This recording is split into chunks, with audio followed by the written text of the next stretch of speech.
gouvernement. La parole est à Yvan Lachaud. Merci, Monsieur le Président. J'ai l'honneur de poser la première question de cette année 2012. Alors permettez-moi, au nom du groupe, de vous présenter tous nos vœux, Monsieur le Président, la représentation nationale, le gouvernement et l'ensemble des Français, tous nos vœux de santé et de bonheur pour cette année 2012. La question s'adresse à Monsieur le ministre de l'Économie. Monsieur le ministre, l'année 2011 a connu de belles avancées pour nous centristes. L'adoption de la règle d'or, la suppression du bouclier fiscal, la taxation des hauts revenus, la position du président de la République et du gouvernement sur l'Europe et la protection de la zone euro.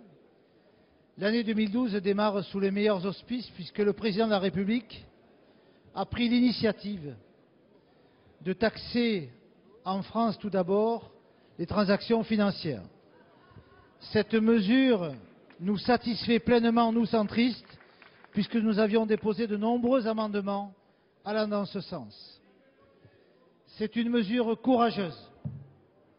La France s'honore en prenant l'initiative. Cette mesure permet de pointer les dérèglements nombreux liés au monde de la finance, notamment dans la crise aujourd'hui.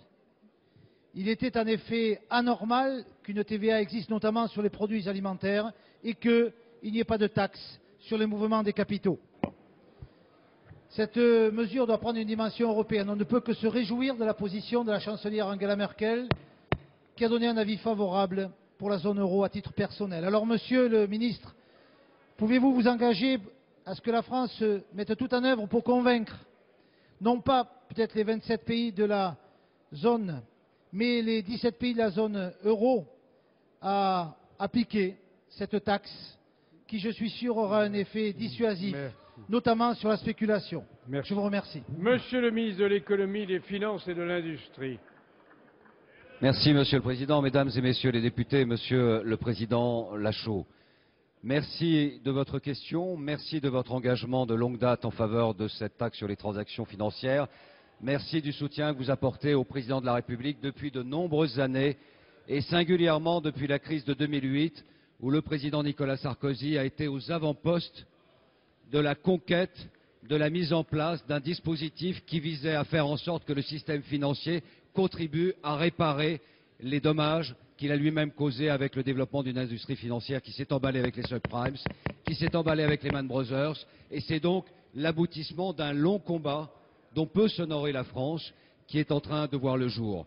La France a été aux avant-postes dans la négociation au sein du G20.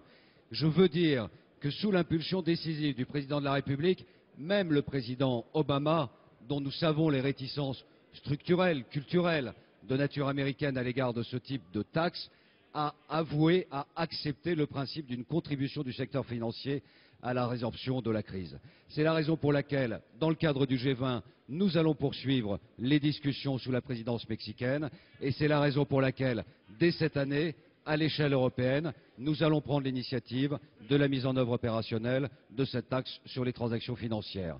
Le président de la République en a parlé avec la chancelière en début de semaine.